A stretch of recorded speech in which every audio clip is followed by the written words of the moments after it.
Welcome to episode number 233 of Beyond Social Media Show, the podcast for all of you marketing, advertising, public relations, and communications professionals. We're recording live on YouTube on June 22nd, 2018. Ton of things to talk about this week, not surprisingly. Some of them have to do with politics.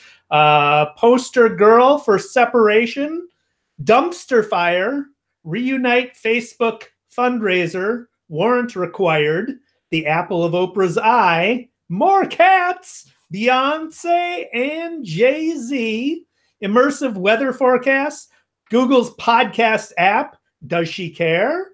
Baby Snatchers trends, Burger King babies, automated firing, careful with that hot dog, and much, much more. BL kicks it off. As usual, BL, what was the best story of the week? Hi there, Dave. It was the saddest story of the week, that's for sure. And that is the story of the crying 2-year-old migrant child, that story that went viral.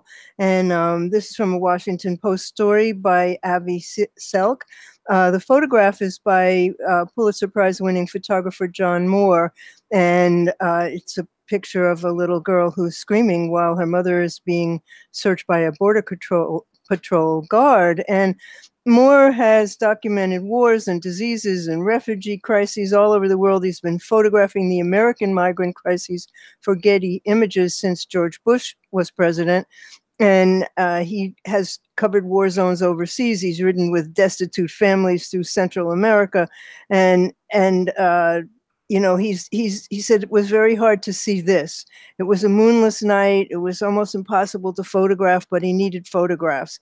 He was waiting all of Tuesday afternoon and evening for the right picture. And he knew that waiting with these families on the side of the river that he would eventually get his picture. And he was there to document, but not talk to the detainees. And he said he has 2 young daughters of his own, nearly the same age as this girl, and a toddler who cried like this girl was crying once. And he said he took the photo and he just was bereft. He just didn't, he said he was so upset that he had to just take a time out.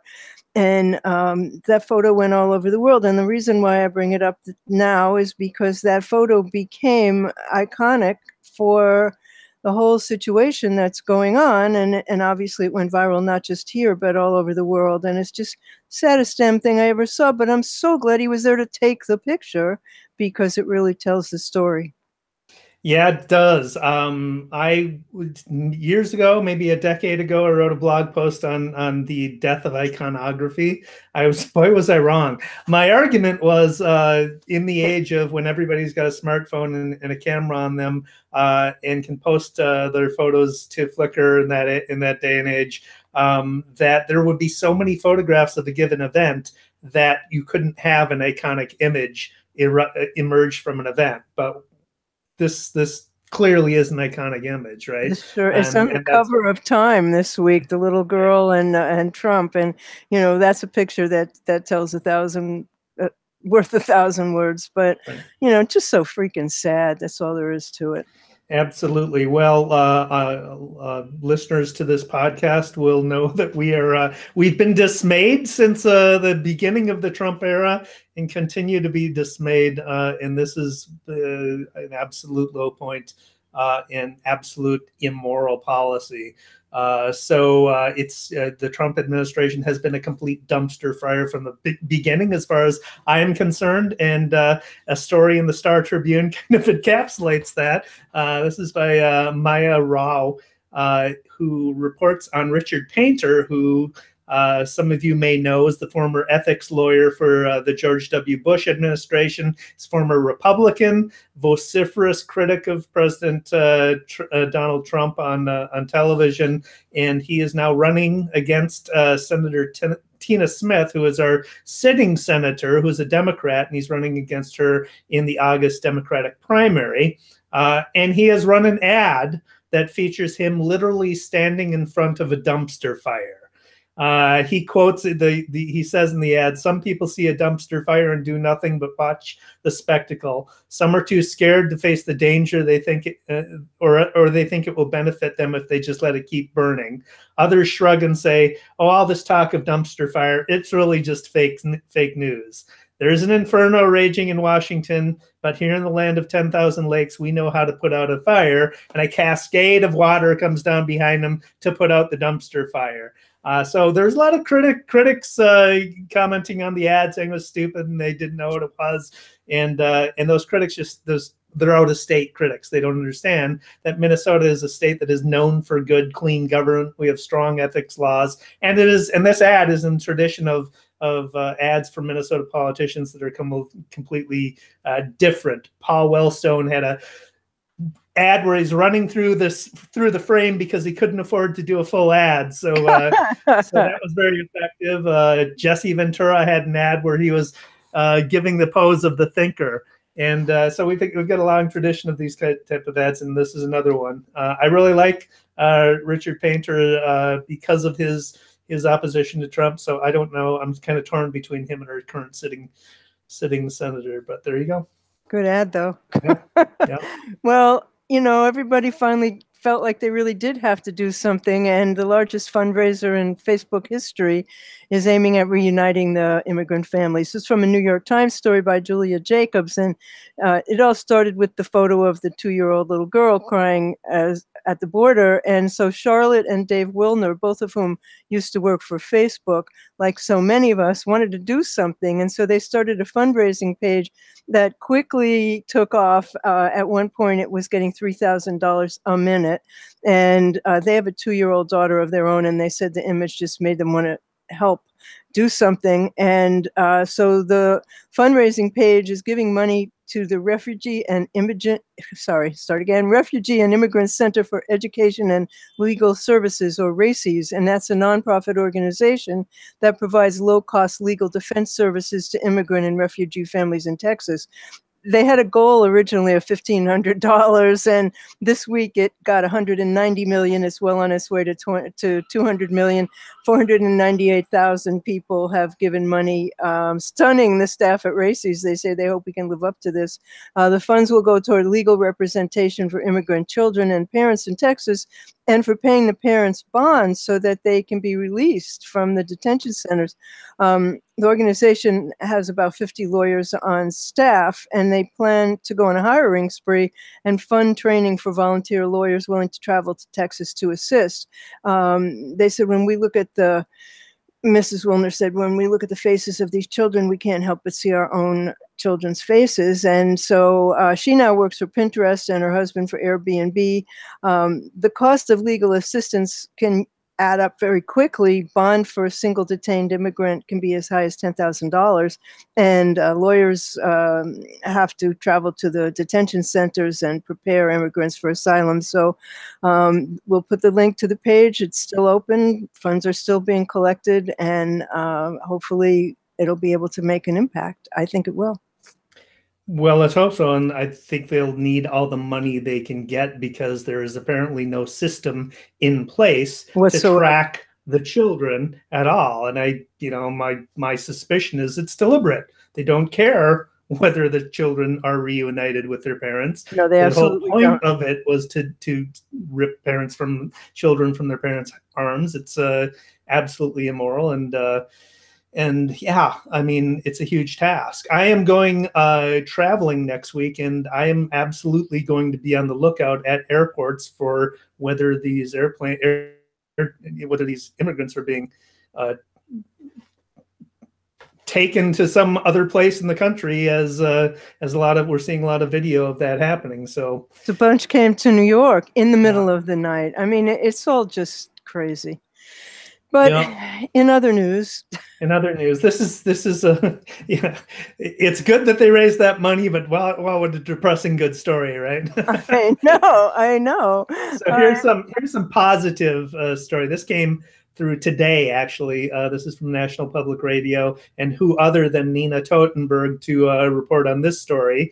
The U.S. Supreme Court ruled today that police must obtain a search warrant to access your individual cell phone location information. It was a 5-4 decision, and it imposes new limits on law enforcement's ability to get the data that private companies amass, your cell phone provider, who they routinely keep location information. Basically, everywhere you go, it's GPS data, so they have the ability to track everywhere that you go. And that data, until now, the prevailing legal theory was that if you voluntarily share your information with a third party, then police can get that information without a search warrant. But the court majority ruled otherwise today.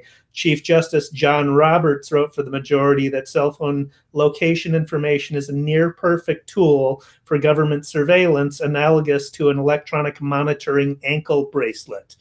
The writers of the Constitution would certainly have understood that an individual has a privacy interest in the day-to-day, hour-to-hour, and even minute-to-minute records of his whereabouts, a privacy interest that requires the government to get a search warrant before gaining access to that information. So, surprise, surprise, even a conservative court can make the right decision in this case. Well, I'm glad to hear that. I really am. So the thing that happened this week that's sort of a surprise is that Apple and Oprah have teamed up for a new subscription service. And so Apple's joined the video streaming war, and they're going to produce original programming, which I assume we're going to pay for. Welcome to the end of net neutrality. But there's getting to be so much competition that it just really looks like cable TV will be superfluous pretty soon. Or it'll be replicated online. Yeah, and we'll pay for it here. It's tiers one way or another, I guess. Well, here's some light news. This is absolutely brilliant. This is from an Adweek article by Gabriel Beltran. There's a new website called iwantmorecats.com. And of course, who doesn't, right? But it invites visitors to press a button which will lead to fewer banner ads cluttering your screens and more photos that will make you go, ah. It's the brainchild of a company called Pressboard, which is a native advertising company. And what it does is basically replace your banner ads with pictures of cats. So I love that. I tried it out and it works. I went to the Washington Post and the banner ad was a picture of a cat playing, and it's kind of smart. So they're getting some earned media out of this to raise brand awareness for their native advertising company.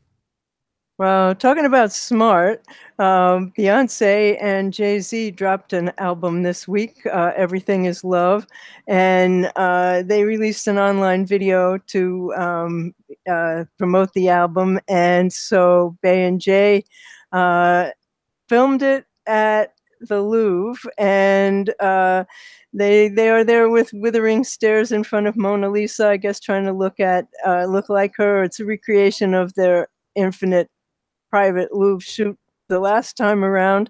And of course, it depends on how you interpret it. I mean, either they're, talking about how their marriage is back together, which it appears to be, or they're talking about Black history and weaving very cleverly the art into it. Depends on how you look at it. You can look at it from several different ways. And of course, it it led to 37 hilarious tweets about the album, and so we'll include a link to that. BuzzFeed did that, and we'll include a link to the video as well. But it's a phenomenally beautiful video, and they have, all the dancers and everybody and the things they're wearing and the way they look. It's just like, you just love them. Well, if you have that much money, you can put together a beautiful video, right? That's right. They have more money than they'll ever need. This is phenomenal. You'll have to visit the show notes to see the video of this story, because I won't do it justice, but you have to see it. This is from a Fast Company design article by Mark Wilson.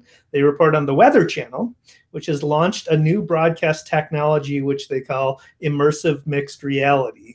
And basically what they've done is simulated inclement weather, in this case, a full-fledged tornado that literally rips off the walls of the Weather Channel studio as the forecaster is discussing how a tornado develops in the different stages of a tornado, how it gets stronger and stronger. And throughout the whole explanation, there's a power line that crashes into the studio and he dodges it. Yeah, that was close.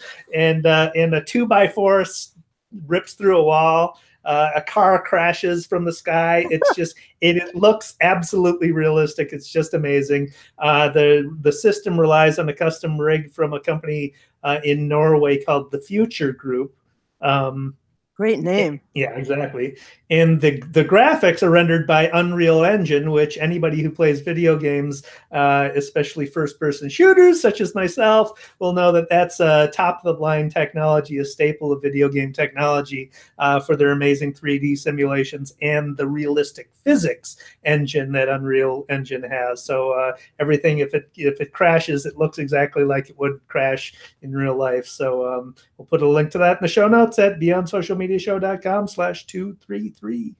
I always feel so sorry for the weather people who are actually reporting on the tornadoes and the floods and everything. And they're out there and they're like being lashed by wind and rain, and and the ocean is coming at them, and they're just out there reporting. I think, like, how many of them die doing that?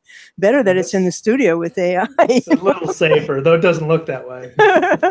So Google has a new podcast app, and it represents a very ambitious goal. They want to double worldwide podcast leadership. It's Google Podcasts, and it's about making audio a first-class citizen with Google. That's what the product manager of Google Podcasts said in an interview with BuzzFeed News. And the thing that I find most interesting about it is that it incorporates AI, and that one of the things that they're going to do is provide transcription and also translation into multiple languages. And I think that is going to really be a game changer, because nobody's been able to do that. So Google had been left behind basically in the podcast field. And despite the fact that 85% of the world's smartphones run on Android, they didn't really have a good podcast platform. So their hope is to differentiate it by playing their biggest strength, which is AI. The company's experimenting internally with automatically transcribing podcasts, and very useful if you're hearing impaired or if you don't have headphones. And these will be able to tie in with Google search and recommendations. And so you can subscribe now to any show for free and download episodes for offline listening. What's cool about it, all your listening is automatically synced across all your devices and resume on where you left off on any of them. So I was at an AI event today at Stevens Institute for Technology in Hoboken, and they were talking about Google. Unfortunately, I missed the Google speaker today by a short while. But one of the things that they were talking about was they were talking about Amazon Echo, Dave, and they were saying that if you think that you're not being spied on, you better think again. Well, there you go. You're always being spied on. Yeah, well, I guess we just talked about how GPS follows you every minute by minute. So yeah,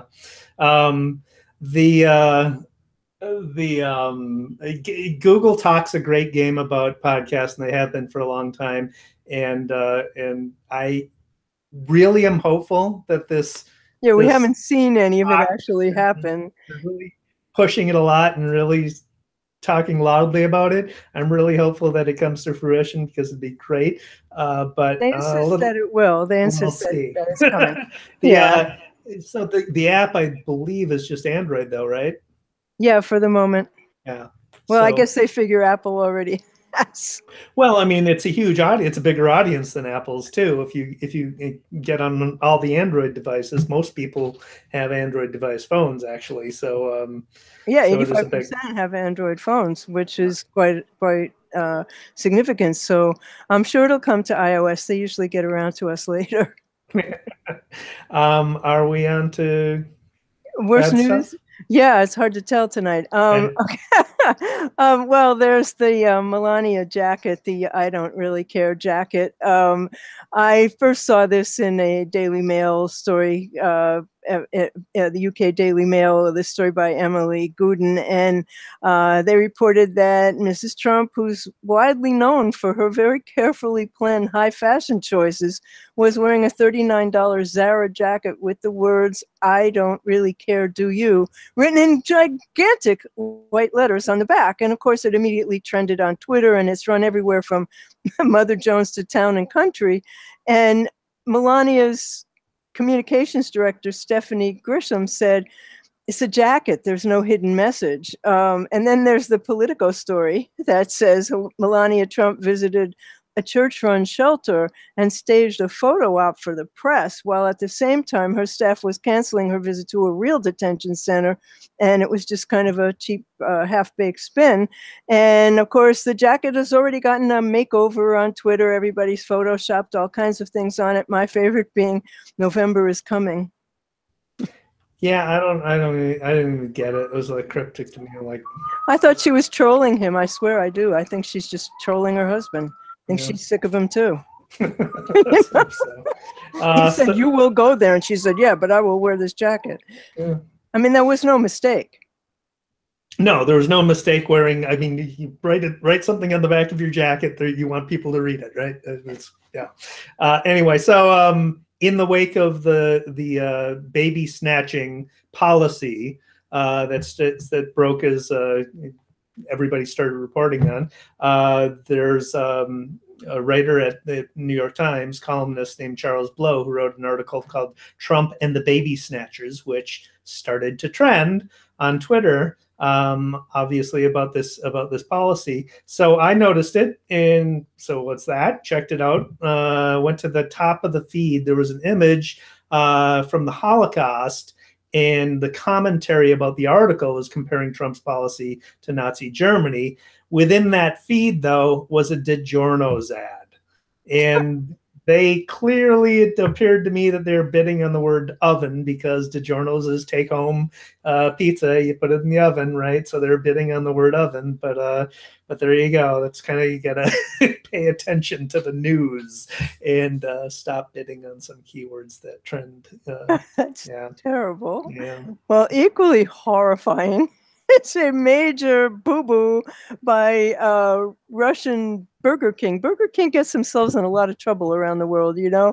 Of course, the ad is gone, but they offered money and a lifetime supply of hamburgers to women who could prove they were impregnated by World Cup players, okay, so that they would make the next round of great World Cup players for Russia. It was gone very quickly, but come on. So the idea, these things. Who said, what a good idea? Let's do that. The question was, are Burger Kings franchised in Russia? Because there you go. Then it was a local decision. But I mean, who cares whose decision it was? That's insane. So the idea was to build up the gene pool for the next generation of Russian. Exactly. I mean, don't they have doping for that? I mean, in Russia, right? I mean, yeah, they do. So kind of superfluous then. So this is a fascinating article, a hilarious article, and maybe you'll think it's a little scary, but I find it very funny, and it's in worse because, well, you'll see why. It was from the Inquisitor. Mizuki Hisaka is the writer, and she writes about Ibrahim Diallo, who was a programmer at a company in Los Angeles, who was fired by automation. It was an automated firing. So he wrote about it in a blog post. So the day that he was fired, he went to work as usual and tried to gain entry with his key card, and he could not. It didn't work. And he also found out that he was locked out of his computer and his applications. He didn't know he was fired. He didn't know he was fired. No, he's just like, hey, sometimes your key card doesn't work. So, okay, well, something's going on. I don't know. But later in the day, his recruiter told him that he'd received an email notifying him that his contract had been terminated. Nobody told him anything. He had no answers from anybody about why it was happening. And finally, the building security guards escorted him from the building.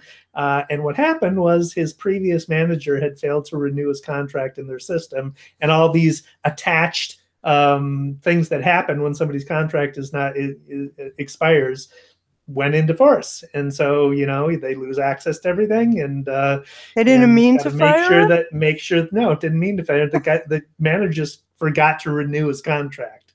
And so all those things to that human error, all the automation attached to that human error went in full force. And the article didn't say whether he was still fired or not. Yeah, but that's what I'm wondering. Like, did they take him back? Yeah. Wow. I assume they did. So I have another sports story. This one just cracks me up. This is from the You Can't Make This Up department. During a Phillies baseball home game on Monday, the team mascot, the Philly Fanatic, PHAN, aimed his hot dog gun. He has a cannon that shoots hot dogs, and he pressed a button and he fired a hot dog into the stands. Their hot dogs are wrapped in duct tape, and it flew through the air and it hit this woman named Kathy McVeigh in the face. I'm sorry, I shouldn't laugh. It knocked off her glasses, gave her a black eye, and sent her to the emergency room, and she had to ice her face every 20 minutes. And apparently shooting hot dogs into the stands is a long-standing tradition at the game. But she was a great sport about it. She said it's fine if people laugh at the situation because it really is pretty funny. And she was happy to talk to Action News in Philly. She wanted to warn others of the dangers of flying hot dogs. And she said she had no intention of suing the Philly Fanatic, who was named actually the most sued mascot in the majors in a 2002 Cardozo Law Review article. But apparently, even if she wanted to sue him, she wouldn't have a case because unlike baseballs and bats, hot dogs are not an inherent part of the game. So they offered her free tickets to an upcoming game, and hopefully they're just going to hand her the hot dogs this time. But also there was some better news in Philadelphia, which I should tell you, and that is that the Philadelphia Zoo has an adorable new baby giraffe, and his name is Bo, and he's 5'7" high, and you ought to take a look at him. I'll have a picture of him in the show notes. Yeah, hot dog guns. Can you imagine? I mean, but wrapped in duct tape. That doesn't sound like a very good idea, and obviously it's not. And there's pictures of her with a shiner. I mean, it's really quite awful. And the guy on the local news station telling the story. It's a silly story. Does that bring us to shiny objects, Dave? It does. What do you got? Well, I got the mother load of tools. This is from Jeremy Kaplan, and it's Useful Tools. 30 Tools in 60 Minutes was the name of his blog post, and they range from transcription tools to VR and AR tools to how to back up your images. It's a fantastic list, and many of them I really had not known before. Many of them I did, but there's definitely some new ones. It's definitely a fabulous list, and you definitely want to take a look at it. Very cool. I have a great resource, and one that you will definitely want to follow as we approach the next election. This is from Casey Newton, a journalist who has a newsletter called The Interface. And it is self-described an evening newsletter about Facebook, social networks, and democracy. It's curated articles. Some example stories from today's issue include a Business Insider story titled "Over 100 Amazon Employees Sign Letter Asking Jeff Bezos to Stop Selling Facial Recognition Software to Police." A BuzzFeed story titled "Facebook Hired a Team of ex-Intel officers, researchers, and media buyers to pressure test its systems." And a Gizmodo story that says Instagram removed a ProPublica post quoting white supremacists because Facebook keeps blocking the wrong things. So it is a curated newsletter of a bunch of stories that are related to social media and democracy. It is essential reading as we approach the 2018 midterms, because that Russia will be screwing with our elections and the government has done nothing about it. That is what you know, and it was Casey's birthday this week. Happy birthday, Casey Newton. Happy birthday. I got one more. Yep. And this is really worth a look. This is a 35 pitch decks that have raised more than $1 billion. They include Buffer, BuzzFeed, Airbnb, Contently, Foursquare, Snapchat, Tinder, and YouTube. And each deck tells the amount of money, along with each deck, it tells the amount of money that they raised and from whom, and then it links directly to the deck itself on SlideShare. Really interesting stuff, how they raised all that money.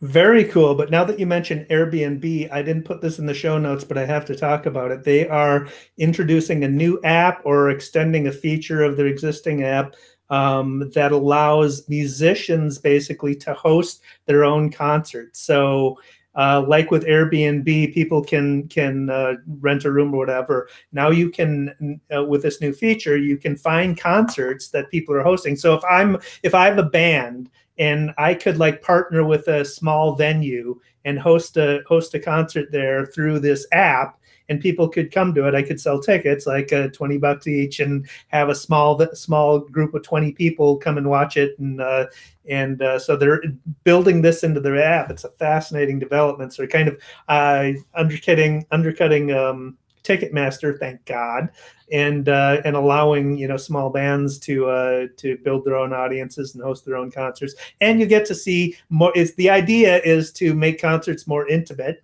have smaller concerts in cooler venues or a bunch of different venues you wouldn't expect to see a concert at. So, so you will use this app to rent the concert space and then promote it through the app? So you as a musician, you would host the concert, or somebody would host the concert. I could host a concert at my home, right? And I could host it. People do, yeah. Yeah, and then people could come to it and pay admission to come to it through the app. So pretty cool. Actually, go to one here in Manhattan. A friend of mine does every once in a while, and in his house, and you can only hold like 15 people, but it's just such a nice evening because it's such an intimate kind of thing. What a good idea. Yeah. It's a really great idea. So that brings us to your daily numbers, Dave. It does. Let's wrap this one up. This is from Thomson Reuters research about why people are sharing less on social media. So reasons U.S. Facebook users are sharing less content with friends and followers on social media. The top reason, not surprisingly, 47% cite having privacy concerns. 31% say they are spending too much time on the service. 20% cite hearing negative news stories in the media about social media. 15% said their news feeds seem biased toward liberal viewpoints, and 11% said their news feeds seem biased towards conservative viewpoints, or 12% actually. 11% said people like them don't use it. And so there you go. Interesting findings, though. Oh, is that only Facebook or social media in general? It says social media, but it is of Facebook users. So, I mean, I don't exactly know without seeing the question whether they're addressing social media broadly or Facebook in particular, but it's a survey of Facebook users. Interesting. I mean, I do know that Facebook use is down. I read that over and over, but I wonder if that's temporary too. We'll see. Maybe we'll see. They keep trying to push Instagram now, so I think they know they have problems in their own platform. Anyway, that brings us to the end of the Beyond Social Media Show, episode number 233, and Dave Erickson can be found on Twitter as D Erickson. He's blogs at eStrategyBlog.com and at creativepr.com/blog, both of which you should be subscribing to. He's on YouTube as eStrategy. I am BL Ochman, and I'm on Twitter as @What'sNext. I blog at What's Next Blog. I'm on YouTube as What's Next Blog. I have a site called funwalkers.com, which is funny license plates for mobility devices, and I hope you'll take a look there. Beyond Social Media Show is on the web as beyondsocialmediashow.com. We're on YouTube. We're on Twitter as BS Media Show. We're on iTunes, where we hope you will subscribe. We're on Stitcher. We're on iHeartRadio, and we're on Amazon Echo as well. So all you have to do is say, Play Beyond social media show, and there will be. We are not going to be here next week or the week after. We're going to take a little break, but I will have something special for you next week on the blog, and we'll be back in 2 weeks. Right, Dave? Absolutely. So we thank you guys for watching tonight, and we'll see you in a couple of weeks. Thanks for watching.